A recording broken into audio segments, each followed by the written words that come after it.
This is David Ross, and welcome again to the Lions Roar podcast. Um, we've been talking about history as we always have. We've been talking about effective training as we always have. We've been talking about practical application. And quite frequently, I talk about sort of philosophical or conceptual issues. Um, and one of them is my sort of belief that truth is always somewhere in the middle. Um, Buddhism is considered the middle way. I mean, to make a long story short, the Buddha, as a historical person, had tried, a lavish lifestyle, and then he had, basically starved himself and, lived in a loincloth in the jungle, barely eating and depriving himself, and, neither one of these was the path to enlightenment. So, ultimately he decided that there was a middle path, so to speak. Um, I think if you look around us, I'm sort of loath to get political these days. I do a lot on Facebook.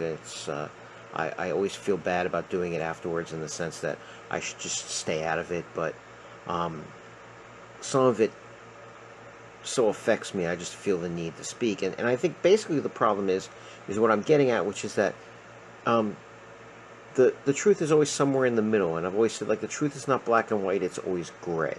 And I mentioned this on a acquaintance's timeline, and somebody's like, well, truth has to be, something specific, like there's no gray area in slavery or racism, and I was like, well, most things, there's exceptions, but most things, the truth is in the middle.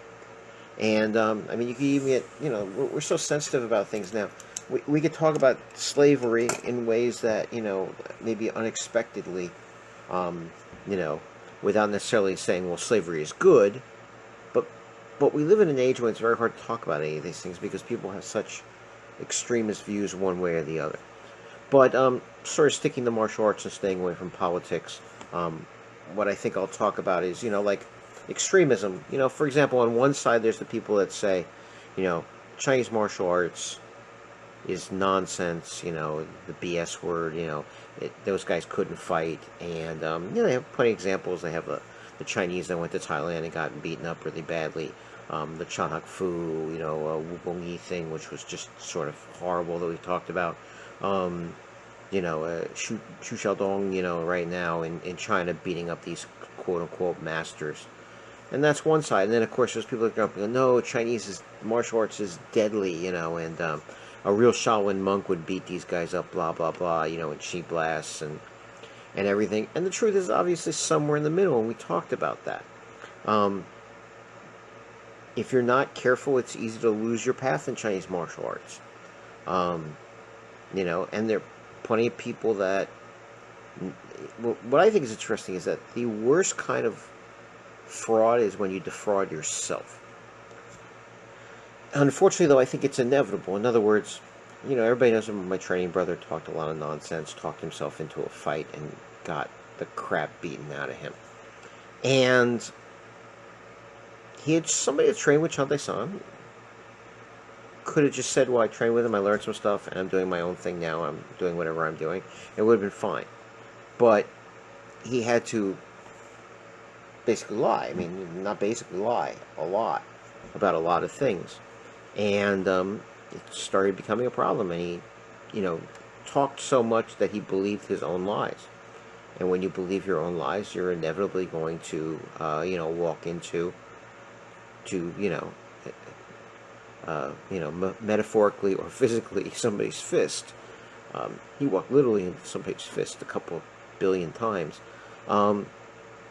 You have to know yourself. And again, embrace yourself with your flaws. I frequently said, I think in almost every book I've published, the messenger is flawed. Don't confuse the messenger for the message. And by that I mean, there are plenty of negative things you can say about me, and there are tons of people on the internet that keep long lists that will be happy to share them with you. But that's not the truth either. In other words, I'm neither a saint nor a horrible person. Somewhere on that spectrum, I would say somewhere in the middle. But again, there's that meme. No matter how good you are, you're a bad guy in somebody's story. That's true. The truth is always somewhere in the middle. And I used a couple of political examples of this, but again, let's stick to the martial arts thing. In other words, traditional training. Some of it's good, some of it's not so good. Sticking to your style. Well, like, it's interesting because, like, when I first started training martial arts, everybody was still kind of under that Bruce Lee thing, and they thought, like, I'm going to study like 3 or 4 different arts and combine them and create my own style. And then the martial arts trend sort of became about more getting a good teacher and learning a complete system and sticking to that system. And again, either or was correct, because, as if you just have superficial knowledge of stuff, it doesn't matter if you did 6 weeks of Taekwondo and 6 weeks of Wing Chun and 6 weeks of Judo, you're not going to be able to create your own system. By the same token, the idea of sticking to one system is misguided at best. And as I've said numerous times, I mean, every big name, skilled teacher that I knew of didn't do one thing, they did several things. And even when you pick a method, whatever that method is going to be, it is a culmination and a combination of things before it. I also know somebody on Facebook that, thinks that, purity is systems that are 100 years or older. And I said, do you really think that something doesn't go change for 100 years? And they believe it does, and I don't believe it. And the easiest example is getting in my 50s now. I've been around long enough to watch stuff change. Even in 50 years, which is relatively short in a martial arts lineage's time, same teacher does different things, does things differently, does forms differently. And you can just look around. I mean, there's Choy Phut, for example. Who knows how many forms of Choy Phut there are? Doc Fei Wong keeps that expansive list. But also, like Moi Fa Kun, there's like 6 versions of it. If we believe the oral history, so to speak, of this, there was like 18 disciples. Well, 18 different people are going to see things 18 different ways, and over time are going to teach differently.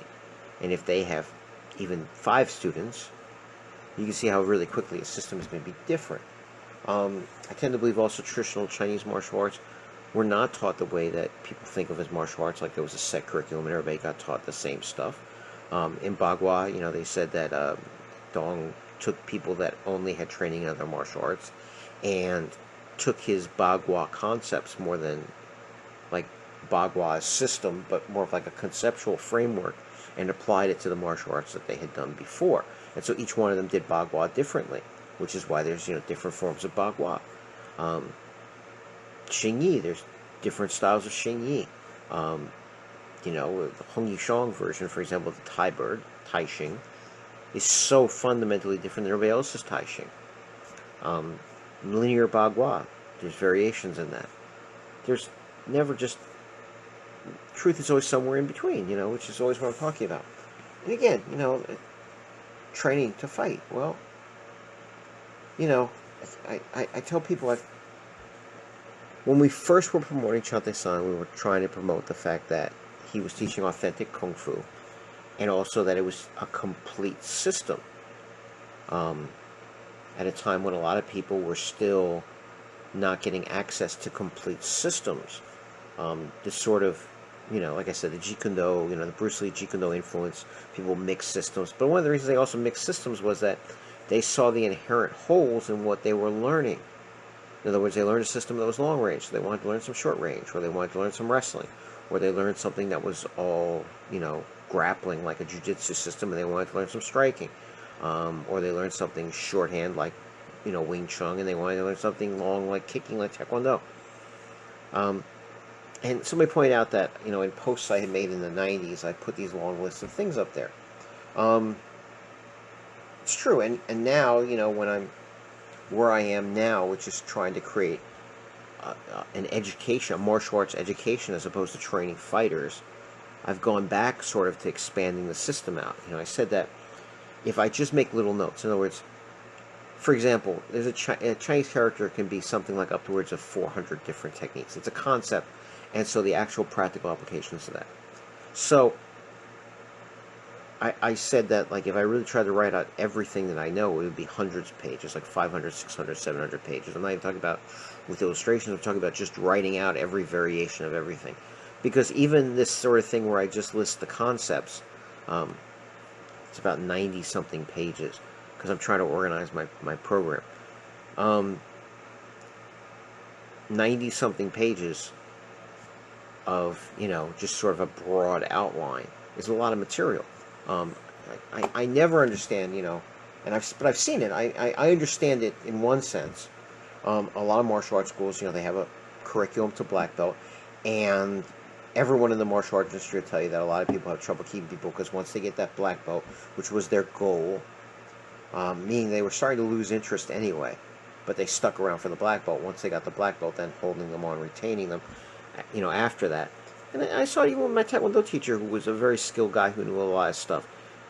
Not because he lacked material, but I think he lacked vision about what to do with people past black belt. I think he had never thought it through that much. And also because, that was a Korean martial art, and at the time, he was getting sort of smothered from the top by the Federation. He was the guy that did Muda Kwan under Hwang Ki, and was, like an 8th degree black belt in Sumo Hapkido, and had done also Praying Mantis in Korea. And he knew weapons, and he knew joint locks, and he knew throws, and he knew ground fighting, and, he'd been in the military, probably been exposed to some judo, had a lot of stuff. And we watched the Federation tell him, well, we don't do that, we don't do that, we don't do that, we don't do that. But there are also people that just run out of material. And again, the people were already losing interest even at red and brown belt, or purple belt or whatever, but they wanted to get their black belt. And I think even now, we used to think black belt was such a big deal. And in some systems it still is. I mean, to get a black belt in Brazilian Jiu-Jitsu is a big deal. It's a very big deal. But in the typical martial arts school, to get a black belt, I mean, there's so many jokes about it, like, your mother's check cleared, here's your belt. I mean,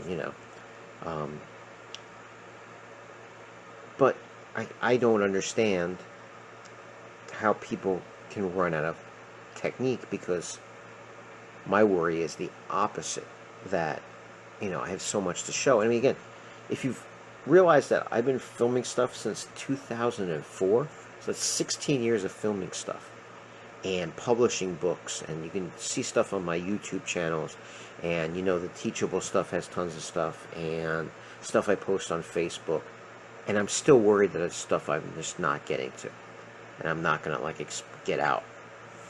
It's pretty extraordinary. But again, this balance thing, the truth somewhere, so I said to the person I was chatting with, but when I was training fighters, I wasn't worried about most of that stuff. I was training people in 10 or 12 different techniques, and then the rest was strategy and conditioning for a fight. I mean, even for MMA fights, which you think is such a difficult, because there's standing, and there's wrestling, and there's the ground, and there's striking on the ground, and there's submissions on the ground. It's still, if you want to get somebody to be able to fight, it's 10 or 12 things. It can be even less. I mean, I had a guy came in, he was just a wrestler. We've had several of them actually, and usually you work a little bit of striking, and some closing the distance, and then the rest is take them down and ground and pound. Or I've had people that were good boxers and modified them just a little bit, and taught them how to not grapple. And then the people that I train, which I want to be well-rounded, but it was very easy to produce fighters because I understood that. I wasn't trying to teach them every technique that I had learned over the years that I had been training, and I wasn't trying to teach them to be, well-rounded in that respect. But that's also because, again, see, there's no ultimate truth here. The truth is always somewhere in the middle. Ideally, somebody should be in their 20s and fight a little bit, and then you get past that point where you want to fight. You could still do martial arts. I always found it kind of sad when people would fight, and then once they were done with fighting, they would didn't know what to do. You can't fight when you're 30, 40, 50 years old. It's crazy. But you could still train, and you could teach.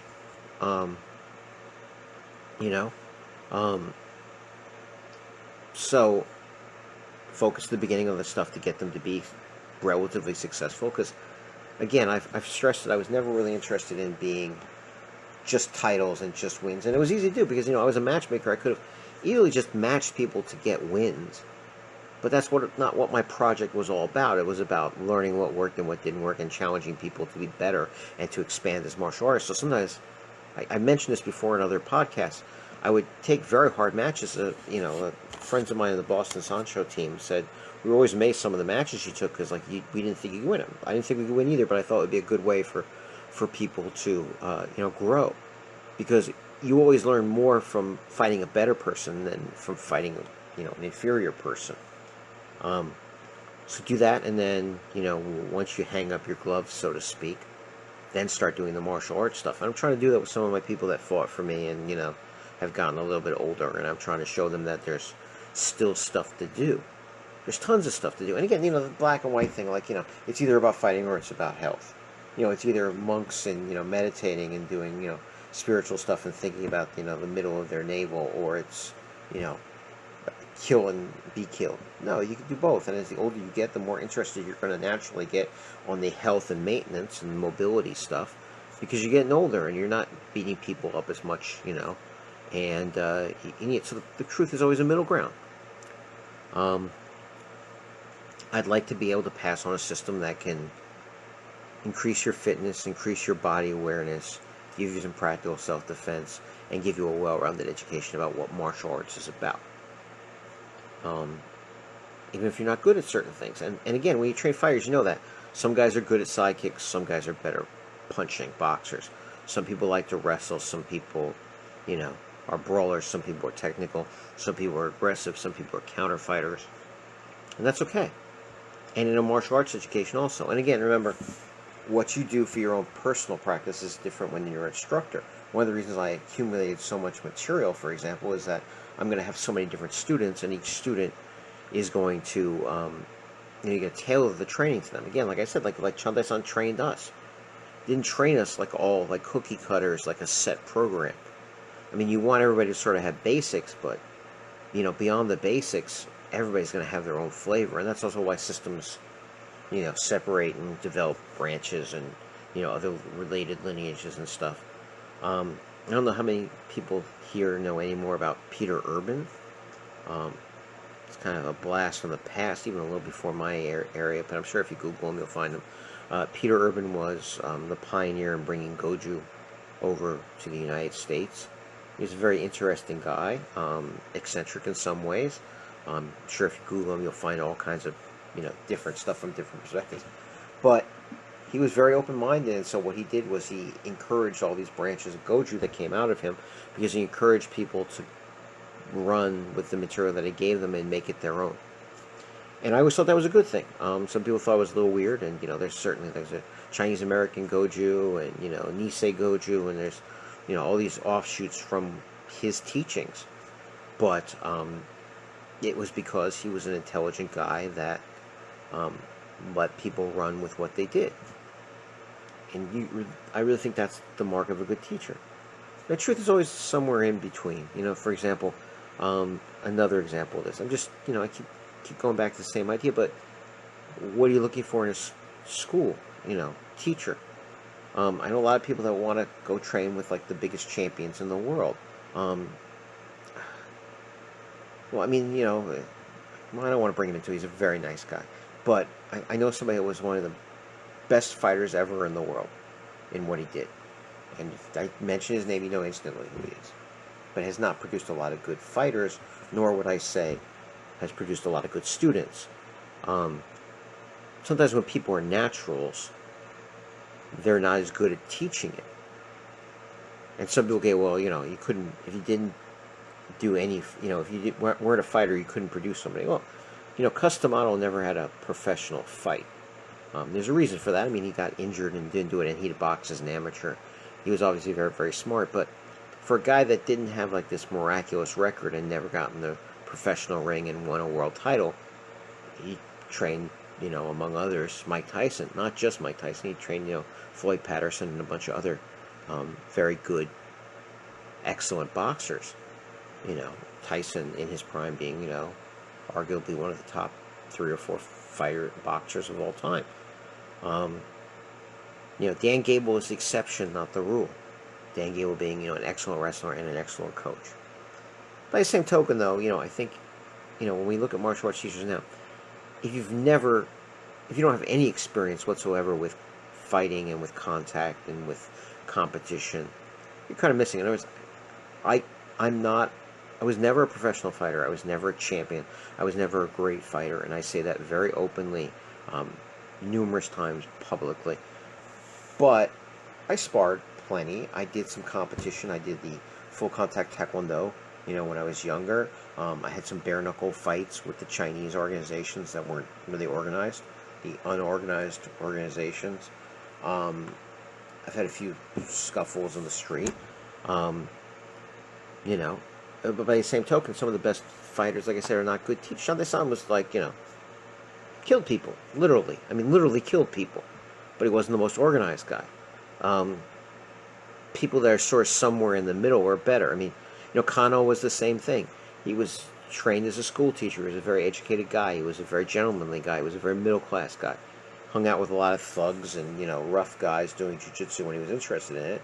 Certainly probably had his share of rough matches and, maybe even fights. But he wasn't really a fighter. He certainly wasn't a gangster. He was very, like I said, middle class. It was a combination of some real practical experience and also enough education to try to organize things and make them efficient, which made judo the great martial art that it is, that then spread out. And, we've talked about how many places that judo has touched through, Kano and his judo has touched.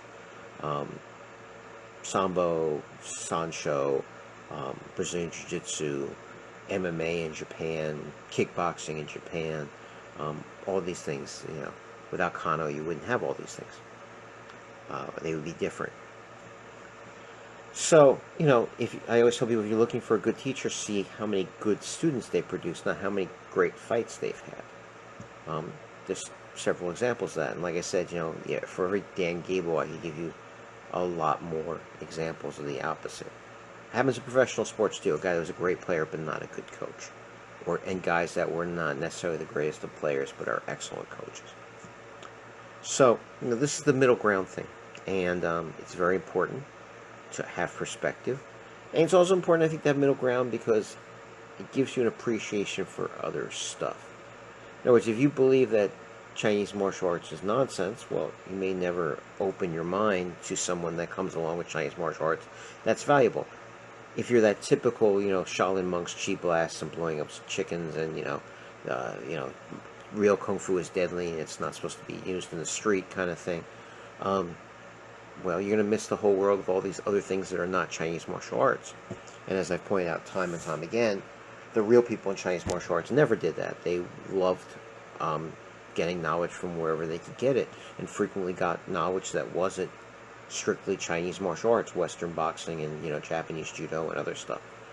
So you keep an open mind. You go and cross-train. I mean, another thing that people think very weird about me, because a lot of martial arts people are afraid that if you take your students to some big-name teacher or some famous fighter or some other school and they train, they're going to think less of you because you're not that wonderful person. They're going to think less of you. Whereas I took as many people as I could to train with as many different people as they could.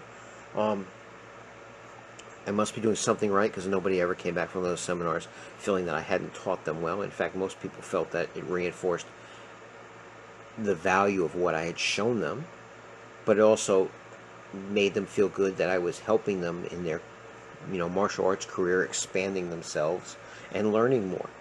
And also, as a practical matter, I mean, no matter how much I study and how much I try to absorb, I can't do everything. I can't know everything. It's better to let them also see other people that have other skills and, other areas and, of knowledge and other flavors to what they do. This is, the right way to do things. So, like I said, the truth is always somewhere in the middle. I think that's going to be my thought for the evening. Like I said, the Lions Roar podcast is back up and running. We're giving you good content, so please join in when you can. This is David Ross, and thank you again for listening.